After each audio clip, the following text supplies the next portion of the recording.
નામને સ્તુતિમાન. હે મારા આત્મા યહોવાને સ્તુતિમાન અને તેના સર્વ ભાવો તું ભૂલી ન જા. અને અમે કબૂલ કરીએ છીએ પ્રભુ કે અમે ઘણી વાર ભૂલી ગયા છે. આજે સાંજે તમારી હજુરમાં બેઠા છીએ ત્યારે મારા જન્મથી આજની ઘડી સુધી તમારી જે કૃપા, સહાય, સુરક્ષા, માર્ગદર્શન, મદદ, તમારું વિશ્વાસુપણું, અમારા અવિશ્વાસુપણા, અમારા માતા પિતા, અમારો ઉછેર, પ્રગતિ, એ સૌમાં તમારી કૃપા અમે જોઈએ છીએ. અને આજે સાંજે અમે કેવળ આભાર માનીએ છીએ. ગીતો ગાવાની કૃપા તમે જ આપી. આભાર માનીએ છીએ. હવે વચન સમજવાની કૃપા પણ તમે જ અમને આપો. તમારા પવિત્ર આત્માના સમજાવ્યા વગર પ્રભુ અમે એ વચનો સમજી શકતા નથી, અમે જાણીએ છીએ. ત્યારે પ્રભુ મારા મુખના શબ્દો અને વાક્યો અને મારા વિચારો પવિત્ર આત્મા પોતાના અધિકાર નીચે એવી રીતે રાખે કે હું જે કંઈ સમજાવું તમારા વચનોમાંથી એ કેવળ તમારી ઈચ્છા પ્રગટ કરનાર હોય. અને અવસરોના દિલોથી વળાંક સમજ શક્તિ તમારા કંટ્રોલમાં એવી રીતે લો કે અમે એ વચનો ગંભીરતાથી, નમ્રતાથી, પ્રમાણિકપણે સ્વીકારીએ અને આધીન થઈએ અને એનો પ્રકાશ મચાવીએ, અંધકારમાં નહીં. અને અમારા જીવનો દ્વારા તમને મહિમા મળે. અમે આશીર્વાદિત થઈએ, અમારા કુટુંબ, અમારા બાળકો આશીર્વાદિત થાય, તમારી મંડળી આશીર્વાદિત થાય. તેથી આ સમયને અમે સંપૂર્ણપણે તમારા અધિકાર નીચે મૂકીએ છીએ. મારી પ્રાર્થના પ્રભુ ઈસુ ખ્રિસ્તમાં તમે સાંભળો અને અવસરનો તમે અંગીકાર કરો. આમેન. તમે મારી સાથે યાકોબનો પત્ર અને એનો 3રો અધ્યાય પૂછો એ મારી વિનંતી છે. કારણ કે આપણે જીવ વિશે કેટલીક અગત્યની બાબતો શીખી ગયા છે, યાદ કરવાના છે, શીખીશું. તમે પૂરો એ દરમિયાન 228 નંબરનો પૃષ્ઠ છે.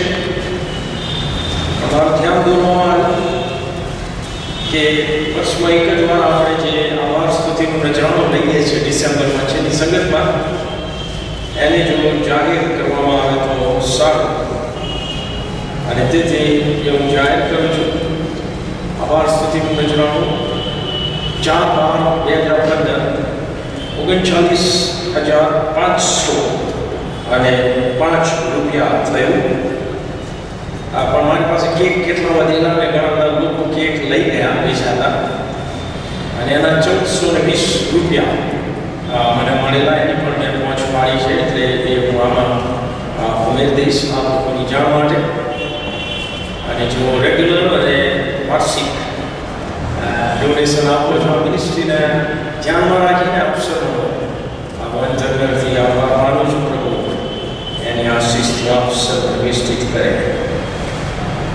યાકોબનો પત્ર એનો 3રો અધ્યાય, અને એમાં જો વાંચીએ પહેલાં આપણે ઊભા થઈએ, બાઇબલ ઊંચા કરીએ. ઈશ્વરની હાજરી આપણી મધ્ય છે.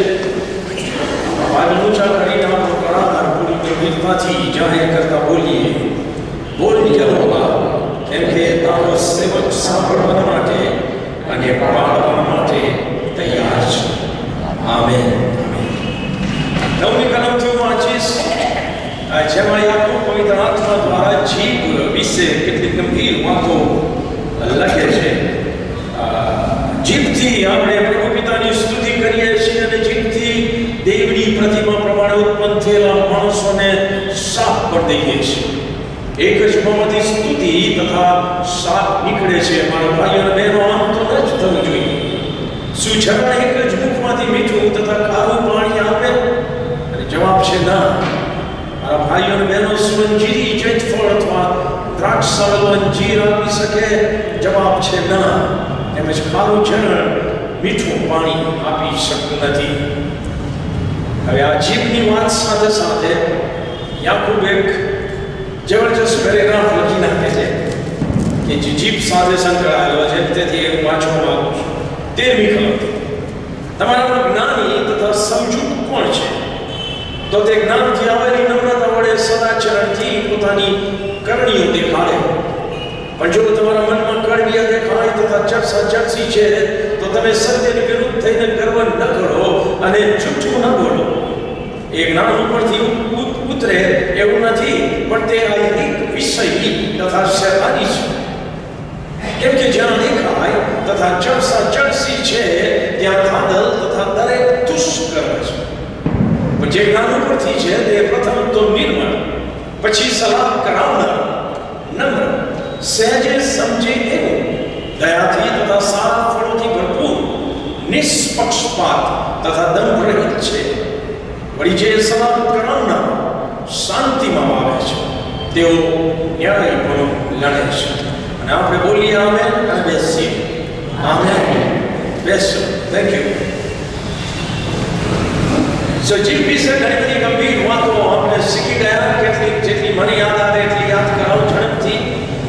પ્રભુનો સેવક નીતિવચન 18 અને 21 કહે છે કે મરણ અને જીવન જીભની સત્તામાં છે, અને જે કોઈ એનો જેવો ઉપયોગ કરે છે એવું ફળ એને મળે છે. તો એક કલમ મને એમ કહે છે કે ઈશ્વરે આપણને જે જબાન આપી છે, જે જીભ આપી છે, જે ભાષા આપી છે, જે શબ્દ વગેરે આપ્યું છે કે જે આપણે બોલીએ છીએ, એ જીભમાં ક્રિએટિવ પાવર છે, સર્જનાત્મક સામર્થ્ય છે. અને એ જીભ દ્વારા હું જીવનનું વાતાવરણ સર્જ કરી શકું છું, ઉત્પન્ન કરી શકું છું, અથવા હું એ જીભનો દુરુપયોગ કરીને નરકનું અને મરણનું વાતાવરણ પેદા કરી શકું છું. યસ ઓર નો? આપણા દરેકના કુટુંબોમાં આપણને આ ઉપયોગ છે, અને તેથી કોઈ ના નહીં કહી શકે. યસ ઓર નો? બધું જ સારું હોય, એક જ મમરો કોઈ મૂકી દે અને આપણું વાતાવરણ ડોળાઈ જાય છે. આપણે ના સે ઇટ ઇઝ બીકોઝ ઓફ જીભ. અને પ્રભુના વચનમાં કહ્યું છે કે તમે જે બોલો છો એ શું બોલો છો, કેવી રીતે બોલો છો, શા માટે બોલો છો, ક્યારે બોલો છો, ક્યાં બોલો છો, એની કાળજી રાખો. કારણ કે મનના ભરપૂરીપણામાંથી માણસ બોલે છે, મોં બોલે છે, અને હૃદયના ઊંડાણમાંથી મોં બોલે છે. મારી વિચારો અને મારી લાગણીઓ એ મોંથી પ્રગટ થાય છે. તેથી હું ગમે એટલો દાવો કરું કે હું સારો છું, પણ જો મારી જબાનમાંથી સારાપણું નથી નીકળતું, તો હું જે છું એ જ મારી જબાન ચાલી થાય છે. આ કે my character is revealed through my tongue. યાકૂબે એમને નથી લખ્યું પહેલા અધ્યાયની 26મી કલમમાં, યાકૂબ 1:26. જો કોઈ માણસ એમ માને કે હું ધાર્મિક છું, આત્મિક છું, પણ જો એ પોતાની જીભને વશ કરતો નથી, તો એ પોતાને છેતરે છે. અને એવા માણસની ધાર્મિકતા કહો કે આત્મિકતા કહો, એ વ્યર્થ છે, બિન અસરકારક છે. એનો અર્થ થાય છે. અરે બોલો ના. ઈસુ ખ્રિસ્તે કીધું કે માણસ જે કાંઈ શબ્દ બોલશે ન્યાય કાળે એણે એનો જવાબ આપવો પડશે. કારણ કે તમે જે બોલ્યા છો એનાથી તમે ન્યાય ઠરાવાશો, અથવા તમે જે બોલ્યા છો એનાથી તમે દોષિત પણ ઠરાવાશો. બાઇબલ કહે છે. જેથી માનો શબ્દો વેડફી ના નાખીએ, નકામું બોલીએ નહીં, ઈશ્વરને પસંદ નથી એવું ના આપણી જીભ અથવા મોંમાંથી બહાર નીકળે, એમ એનો અર્થ થાય.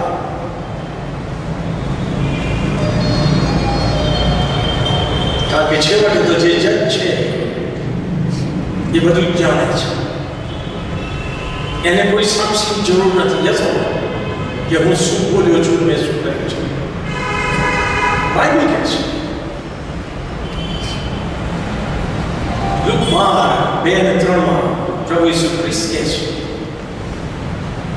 કે સબનું પ્રગટ થશે. જો મારું બોલેલું પણ પ્રગટ થશે. હું અહીંયા પણ બોલું, ઘરમાં બોલું, બહાર બોલું, મિત્રોની સાથે બોલું, નોકરી પણ બોલું, અભ્યાસમાં બોલું, મારે મારી જીભની કાળજી રાખવાની છે. કારણ એટલું જ કે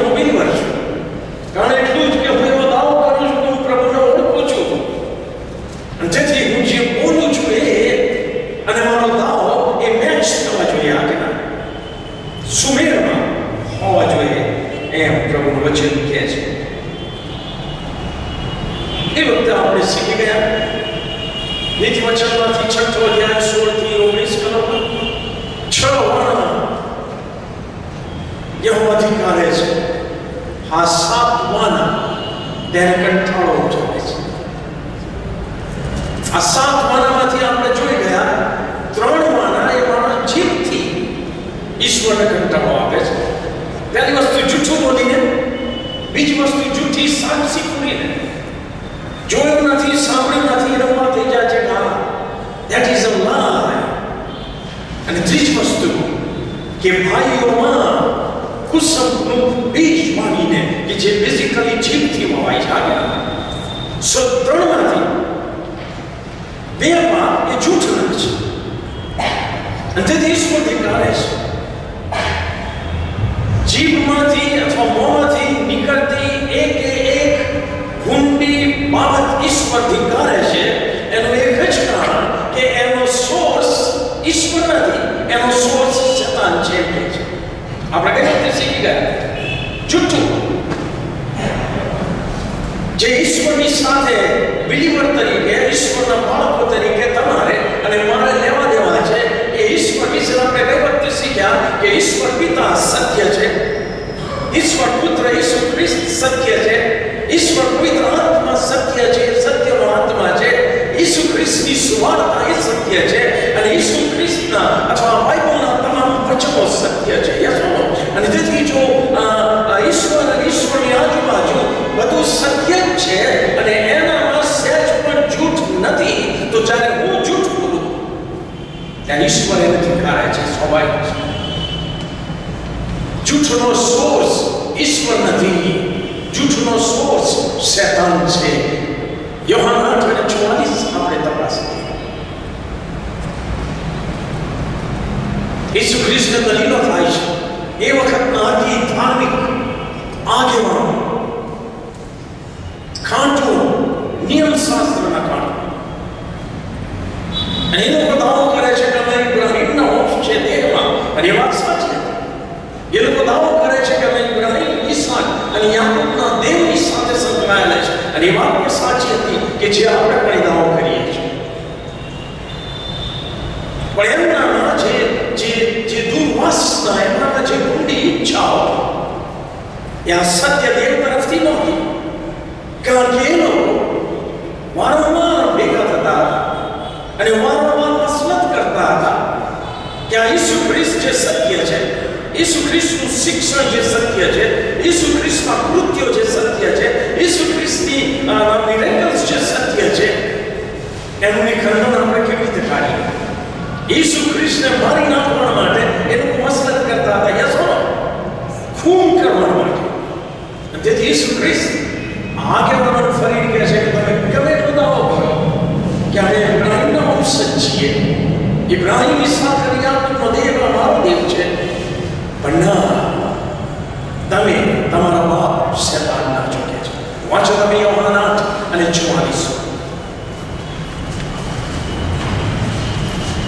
યોહાન 8:44 ઈસુ ખ્રિસ્ત કહે છે તમે તમારા બાપ શેતાનના છો અને તમારા બાપ શેતાનની દુર્વાસના પ્રમાણે તમે કરવા જાઓ છો. અને દુર્વાસના કઈ છે? એ પ્રથમથી મનુષ્ય ઘાતક હતો, ખૂની હતો, અને શેતાને માણસનું ખૂન કર્યું એના વાડીમાં. યસોનો એણે હવા અને આદમને માર્યા. પહેલું તો આત્મામાં માર્યા, બીજું કે ફિઝિકલી એનું ડેથ થયું, અને ત્રીજું કે અનંતકાળી મરણ. જે શેતાન પ્રથમથી મનુષ્ય ઘાતક છે અને એ આત્મા તમારામાં કામ કરે છે કે છે, અને ત્યાંમાં સત્ય નથી. તેથી તે સત્યમાં સ્થિર રહ્યો નહીં. જ્યારે તે બોલે, જૂઠું બોલે છે, ત્યારે તે પોતાથી જ બોલે છે, કેમ કે તે જૂઠો અને જૂઠાનો બાપ છે. Satan is a liar and father of all lies. નાનું જૂઠ કે મોટું જૂઠ, એનો બાપ શેતાન છે. અને તેથી each and every evil speaking, એનો સોર્સ શેતાન છે.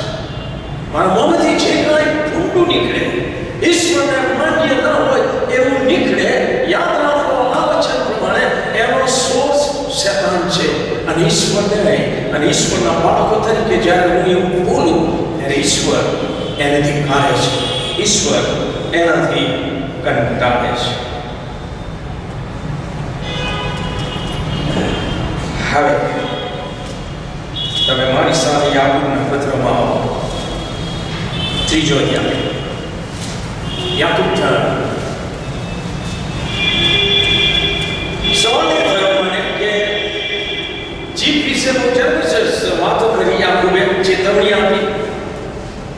જીભ અગ્નિ છે, શરીરનો નાનો વહેર છે, આખા જંગલમાં દળ લગાડી શકે છે, પ્રાણઘાતક મરકી છે, ઝેરથી ભરેલી છે. આવું બધું લખ્યું છે. યાકૂબે લખ્યું છે. એક જ મોંમાંથી આશીર્વાદ અને શાપ, સ્તુતિ અને ગાળો, આવું તો નષ્ટ થવું જોઈએ વગેરે વગેરે લખ્યા પછી તરત યાકૂબ આ પેસેજ લખે છે, આ પેરેગ્રાફ લખે છે.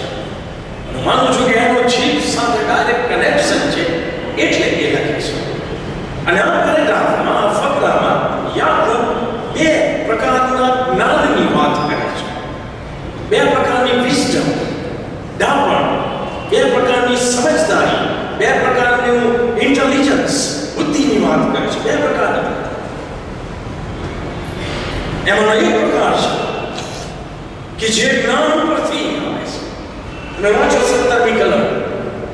યાકૂબ 3:17 કહે છે પણ જે જ્ઞાન ઉપરથી છે, the wisdom that comes from above. જ્યારે માણસ નવો જન્મ પામે છે, યૌવન 3 લખ્યું છે પ્રમાણે, એનો ગ્રીકમાં ઓરિજિનલ અર્થ થાય છે to be born from above. ઉપરથી નવો જન્મ પામે, something like that. અને તેથી ઈશ્વર, હવે જે જ્ઞાનની હવે યાકૂબ વાત કરે છે એ એક પ્રકારનું જ્ઞાન એવું છે કે જે ઈશ્વરની બીક દ્વારા માણસમાં આવે છે. અને બિલીવરોમાં એ જ્ઞાન હોવું જોઈએ. યસ ઓર નો? અને હા તો કહો, બિલીવરોમાં ઉપરથી આવેલું જ્ઞાન હોવું જોઈએ, ઈશ્વર તરફથી, ઈશ્વરની બીક દ્વારા આવતું. અને તેથી યાકૂબ સવાલ પૂછે છે 13મી કલમમાં, વાંચો. તમારામાં જ્ઞાની તથા સમજુ કોણ છે? અને આપણે બધા કહીએ હું જ્ઞાની છું, હું સમજુ છું. કોઈ પોતાને મૂળ કે ફોડ માનવા તૈયાર નથી. યસ ઓર નો? હું જ્ઞાની છું, હું સમજુ છું. યાકૂબ કહે છે કે વેઇટ અ મિનિટ, જો તમારા ઈશ્વરની બીકવાળું જ્ઞાન અને સમજણ છે તો શું થવું જોઈએ? તો તે જ્ઞાનથી આવેલી નમ્રતા વડે સદાચરણથી પોતાની કરેલીઓ દેખાડે. યસ ઓર નો? જો ઈશ્વરની બીકવાળું જ્ઞાન અને સમજથી ભરપૂર છો તો મારી જે પહેલી લાક્ષણિકતા હોવી જોઈએ કે મારામાં નમ્રતા હોવી જોઈએ. હા કે ના? It is right there. નમ્રતા એ બિલીવરનું આભૂષણ છે સાહેબ, યાદ રાખો. It is not a weakness. Weakness is not weakness. એ આભૂષણ છે બિલીવરનું. કારણ કે બિલીવરો જેટલા ઈશ્વરના આશીર્વાદોથી વ્યસ્તિત થાય એટલું એમણે નમ્ર થવું જોઈએ, એનું આઉટકમ હોવું જોઈએ, એમ પ્રભુનો સેવક કહે છે. અને એ સદાચરણમાં અને એવરી ગુડ વર્ક્સમાં, ભલા કામોમાં દેખાવું જોઈએ. ઓકે, 17મી કલમમાં જઈએ ફરી. જે જ્ઞાન ઉપરથી આવે છે એના ફળ કયા છે? પ્રથમ તો નિર્મળ લખ્યું છે, પ્યોર. આ જ્ઞાન, આ સમજદારી એ પ્યોર છે, હોવી જોઈએ. ઈશ્વર જે આપે છે ઇટ ઇઝ શુદ્ધ, ઇટ ઇઝ અનિશુદ્ધ. એમાં કોઈ કપટ, મિલાવટ, ધોમ ધતી નથી. It is pure. એ જ્ઞાન ઈશ્વર આપે છે. એટલું જ નહીં, જેમાં ઈશ્વરની બીકવાળું જ્ઞાન છે, શું હોય પછી? સલાહ કરાવનારું, peacemaker. Yes or? Pieces maker નહીં. પીસ, PEACE, પીસમેકર, શાંતિ અને સુમેળ અને સમાધાન કરાવનાર. It's not PIECES, pieces, not pieces. જો મારા ઈશ્વરનું બીકવાળું જ્ઞાન છે તો મારું બધું ધ્યાન ભાગલા પડવાનું નહીં હોય, મારું બધું ધ્યાન એકતામાં હશે. Yes no? પણ તમે હવે નીતિવચન 6 માં જાઓ અને એની 19મી કલમના છેલ્લા ભાગમાં શું કહે છે? અસત્ય ઉચ્ચારનાર જૂઠો સાક્ષી અને ઈશ્વર ધિક્કારે છે, અને ભાઈઓમાં કુસમનું બીજ વાવનારને ઈશ્વર ધિક્કારે છે. Yes no? કારણ કે એ ભાઈઓમાં કુસમનું બીજ વાવનાર એ જીભનો ઉપયોગ કરે છે, અને એનું જે જ્ઞાન છે એ ઉપરથી આવેલું જ્ઞાન નથી. એનો અર્થ એ થાય કે અને આવું દાન મળેલું હોય છે લોકોને, બિલીવરોને મળેલું હોય છે. આઈ ટેલ યુ, જે આજકાલ માત્ર ઉપર ચલા સુપરફિશિયલ બિલીવરો છે, they have this જ્ઞાન, અને બોલીને ભાગલા પડાવે છે. બીજ શું છે તો કે શબ્દ, માહિતી. કુટુંબમાં સંપ હોય, ભાઈઓ બહેનોમાં સંપ હોય, બે મિત્રોમાં સંપ હોય, બેનપણીઓમાં સંપ હોય, જબરજસ્ત એકબીજા માટે જીવ આપવા માટે તૈયાર થયા હોય. પણ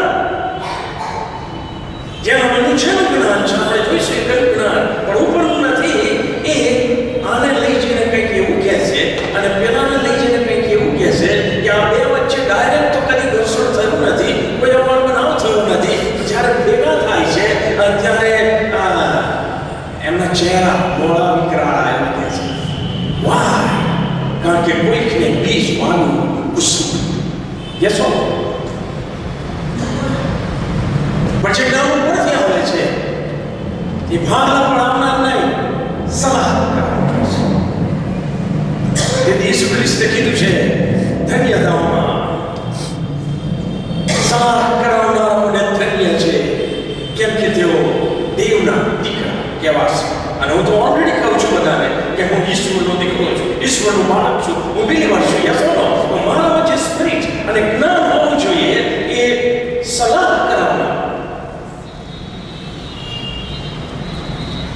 ભાગલા પડાવનારાઓમાં ઈશ્વરની બીકવાળું જ્ઞાન નથી. કારણ કે એ ઘમંડી છે, એ સ્વાર્થી છે, he is full of himself.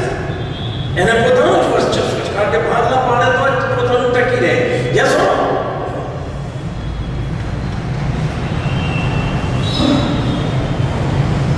આગળ શું કહે છે? નમ્ર, ફરીથી નમ્ર,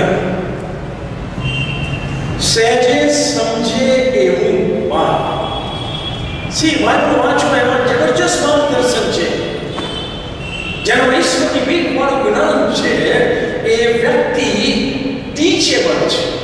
yes or no? You can teach him something and he will learn it. Yes or no? તમે એને કંઈક શીખવી શકો છો અને એ શીખશે નમ્રતાથી. આ એક એસિડ ટેસ્ટ છે. તમે એવા બિલીવરો જોયા કે જે સહેજે સમજતા જ નથી? અરે બોલો ને, તમે આ બાજુથી સમજાવો, તમે આ બાજુથી સમજાવો, તમે ઉપરથી સમજાવો, તમે સામેથી સમજાવો, એક is nothing doing.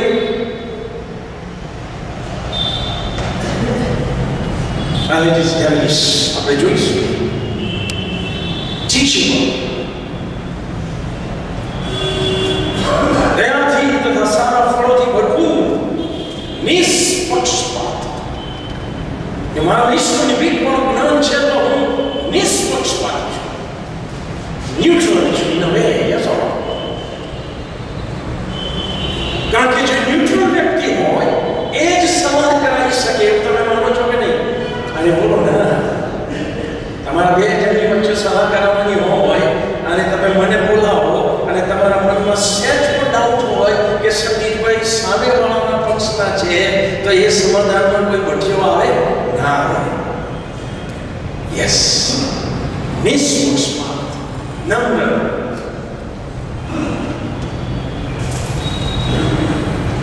તથા દંભ રહિત, ઢોંગ વગરનો. જેમનામાં ઈશ્વરની બીકવાળું જ્ઞાન છે એ વ્યક્તિ કદી ઢોંગી હોઈ શકે નહીં. અને મેં ઢોંગીના માટે એક ઇંગ્લિશ શબ્દ આવેલો ડિક્શનરીમાંથી. તમને ખ્યાલ છે કોઈ?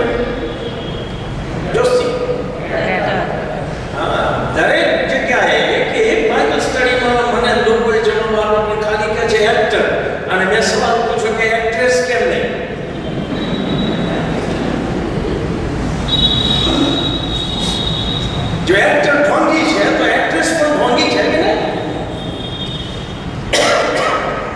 બિલીવર ભાઈ હોય કે બિલીવર બહેન હોય, પણ જો એનામાં ઈશ્વરની બીક પાનું જ્ઞાન નથી તો એ ઢોંગ કરતા અચકાશે નહીં, એમ બાઇબલ કહે છે. પણ જે સલામ કરાવનારો શાંતિમાં વાવે છે તેમ ન્યાય પણ લડે છે. ઓકે, સો આ પહેલું જ્ઞાન જે ઉપરથી ઈશ્વર સાથે મને જોડે, ઈશ્વરના બાળકો તરીકે મારી પાસે આ જ્ઞાન હોવું જોઈએ કે જે મારા જીવનમાં મારા વિચાર વાણી વર્તનમાં દેખાવું જોઈએ.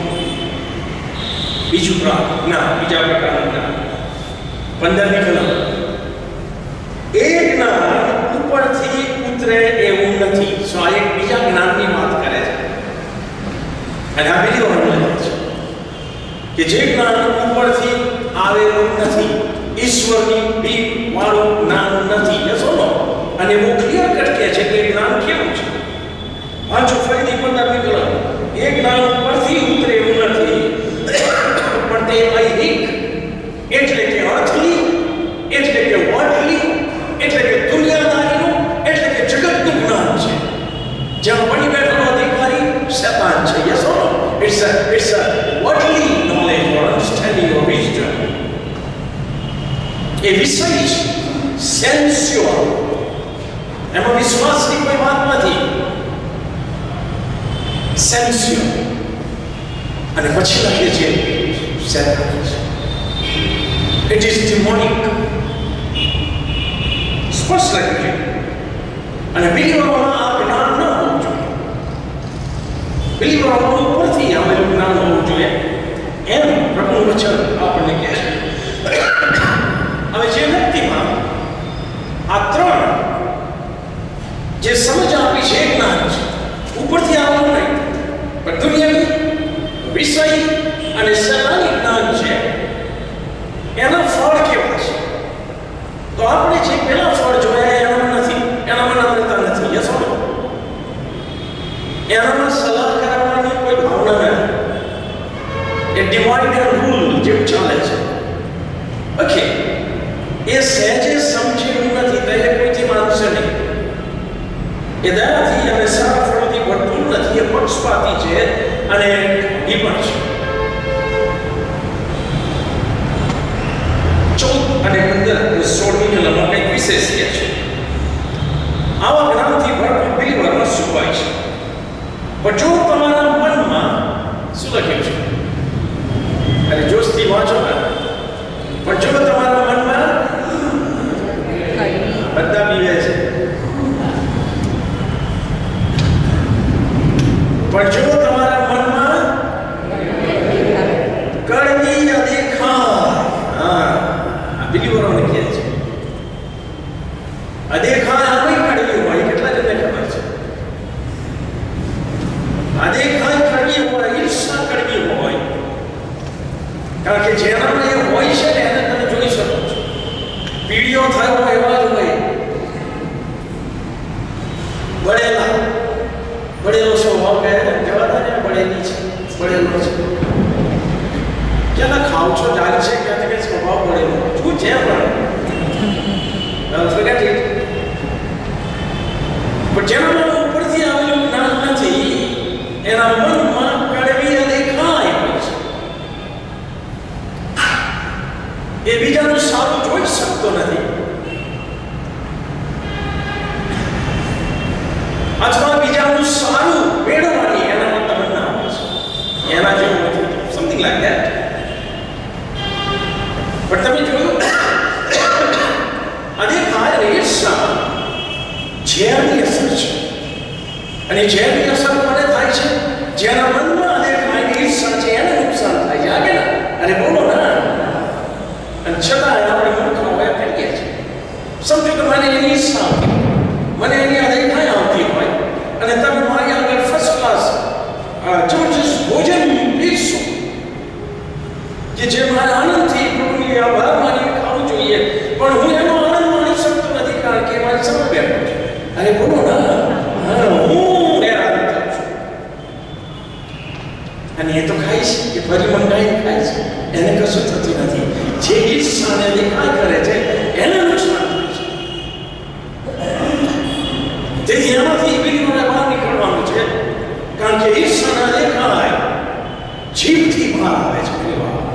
And you can see that, yes or no? એટલું જ નહીં,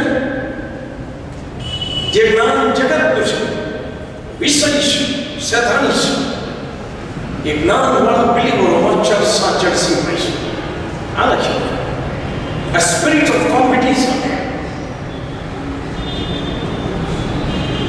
અને એમાં અચ્છા બરબાદ થઈ જાય છે, અચ્છાની સાક્ષીઓ ખરાબ થાય છે. યસ આપણે ઘણી વાર પેલું વાંચીએ છીએ, આ બાઇબલ સ્ટડીમાં દરેક જગ્યાએ કહું છું ને, લોકો યસ કહે છે કે વાત સાચી છે. મને પ્રભુના સેવકે કીધું, સદીભાઈ મને બહુ શીખવાનું મળ્યું, તો શીખીએ. આપણે પહેલી વાર સાંભળીને કે કહીને આનંદ અનુભવીએ છીએ કે એક માણસ હતો તો ટોપલામાં કરચલા લઈને જતો હતો અને કરચલાને ઉપરથી નીચે પડી ના જાય એટલે એને ઢાંકણું રાખ્યું નહોતું કે છે. કેમ? તો કે જે એક કરચલો ઉપર ચડવા જાય એટલે તરત બીજો કરચલો એનો પગ પકડી નીચે ખેંચી છે. એટલે પેલા માણસને ચિંતા જ નહીં કે આ ટાંટિયા ખેંચ કરશે એટલે કોઈ ઉપર ચડી શકવાનું નથી. સીધા અને આપણને આનંદ થાય છે. આ ખ્રિસ્તી સમાજ માટે કહેવામાં આવે છે, પણ ઇટ ઇઝ ડેવિલિશ. એ પ્રભુના બાળકોને સોંપતું નથી. આપેલા બિલકુલ નહીં. જે કોઈ એવું કરે છે એને ઈશ્વરને જવાબ આપવો પડશે, એ બાઇબલ કહે છે. ચર્ચા ચર્ચી, હું જ અને તું નહીં, મારું અને તારું નહીં. બેસો. આવી વ્યક્તિઓ કહે છે તમે સત્યની વિરુદ્ધ થઈને ગર્વ ન કરો અને જૂઠું ન બોલો. આવી વ્યક્તિઓ સત્યની વિરુદ્ધ થઈ શકે છે. આવી વ્યક્તિઓ ઘમંડી થઈ શકે છે.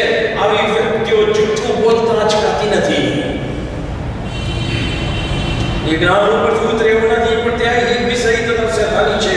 કેમ કે જ્યાં દેખાય તથા ચર્ચા ચર્ચી છે, ત્યાં ખાદલ તથા દરેક દુષ્કર્મ છે, અવ્યવસ્થિત. અને એમાં બેઝિકલી જીવ જબરજસ્ત ભાગ ભજવે છે. યસ ફરી તમે મારી સાથે નીતિવચન 6 માં 7 વાના 3 વાના જીભથી જૂઠા બોલી જીભ, જૂઠો સાક્ષી, ભાઈઓનો પુસ્તકનું બીજ વાવનાર. કોણ છે આ સૈતાની જ્ઞાનથી ભરપૂર? પહેલું તો બિલીવર તરીકે મારે એવું બનવાનું નથી. અને આવી જો કોઈ વ્યક્તિ બિલીવર મારા ધ્યાનમાં આવે તો મારે કાળજી રાખવાની છે કે હું એના લપેટામાં ના આવું. યસો, કારણ કે તમે પારખી શકો છો. પ્રભુએ આપણને પારખ શક્તિનો આત્મા આપ્યો છે. યસો, અને વાંચો તમે કોણ છે આ ભાઈઓનો પુસ્તકનું બીજ વાવનાર. 12મી કલમ 6 અધ્યાય, નીતિવચન 6 અને 12. આ વ્યક્તિ લુચ્ચો તથા દુષ્ટ માણસ છે અને એ આડે મોડે બોલે છે. હંમેશા આડું જ બોલીને બોલે. હું તો પાસ્ટર રહી ચૂક્યો છું બોમ્બે અને ગાંધીનગર ને જુદા જુદા પાસ્ટરોની પાસ્ટરેટ. અને ઘણી વાર એઝ પાસ્ટર અને બીજ લાગે અમુક પ્રોજેક્ટ મૂકતા, કારણ કે પાસ્ટરેટ કમિટીમાં અમુક એવા ગિફ્ટેડ લોકો હોય છે. કોણે ગિફ્ટ આપ્યો આઈ ડોન્ટ નો, પણ એ હંમેશા આડું જ બોલી. યસો, અરે તમે પ્રભુનું કામ જુઓ, પ્રભુનો મહિમા જુઓ, પ્રભુની ઈચ્છા જુઓ તો નહીં આડું. પાદરી લાવે છે આડું, પેલા ભાઈ લાવે છે આડું. Don't do that. જે પ્રભુની ઈચ્છામાં છે તો આડું બોલો નહીં. લુચ્ચો તથા દુષ્ટ માણસ આડે મોડે બોલે છે. પછી તરકટ રચે છે. વાંચો તમે. તે પોતાની આંખે મીચકા મારે છે અને પોતાના પગોથી ઈશારા કરે છે અને તે પોતાની આંગળીઓથી સારું કરે છે. જીભનો ઉપયોગ ના કરે તો આંખોથી અને સાંજથી ને હાથથી ને પગથી મેસેજ મોકલાવે છે. યસ, અરે બોલો ના. Yes, don't do that. Be transparent. પ્રભુની વિગમાં 14મી કલમ, તેના હૃદયમાં રાય છે, માટી આવું બોલે છે. એના હૃદયમાં રાય છે.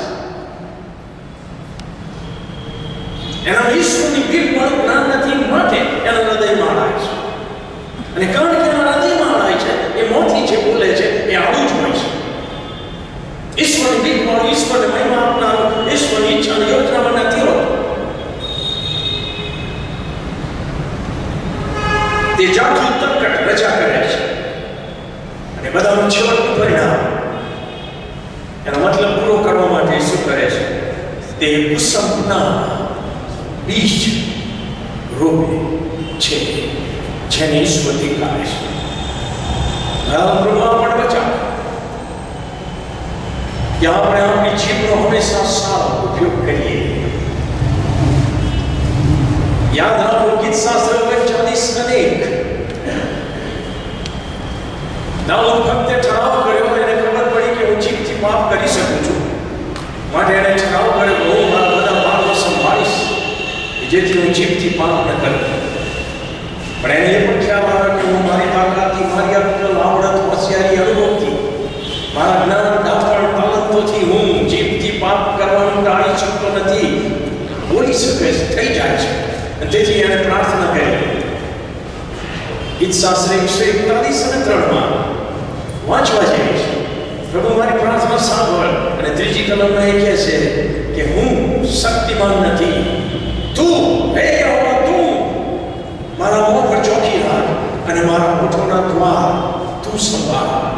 તેથી જ્યારે આપણે આપણા આત્મિક જીવનની વૃદ્ધિના ઠરાવોમાં ઈશ્વરને કેન્દ્ર સ્થાને રાખીશું, ઈશ્વરની હાજરીનું ભાન રાખીશું, તો જ આપણે ઠરાવ પાડી શકીશું, બાકી નહીં. યસ, પ્રભુ આપણને કૃપા આપે કે આત્મિક જીવનની વૃદ્ધિના માટે આપણે જબરજસ્ત ઠરાવ કરીએ અને પ્રભુને કેન્દ્ર સ્થાને રાખીને ઠરાવ કરીએ અને પ્રભુની હાજરીનું ભાન રાખીને દરેક સ્થળે જીવીએ અને પ્રભુ આશીષ આપશે. પ્રાર્થના કરીએ. પ્રભુ, અમે ધન્યવાદ આપીએ છીએ તમારી સીધી દેખરેખ, કૃપા, મહેરબાની, દયા અમારી ઉપર છે. સત્ય ઉપર સત્ય ઉપર સત્ય તમારા વચનોમાંથી જાણીએ છીએ. સમજીએ છીએ કે અમે એને સમજીએ, સ્વીકારીએ અને જીવનમાં ઉતારીએ અને એનો આશીર્વાદ અમને, અમારા કુટુંબને, અમારા બાળકોને, અમારી મંડળીને, તમારી મંડળીને મળે અને તમારો મહિમા થાય. વિનંતી ઈસુ નાઝરી બનાવો. તમે સાંભળો.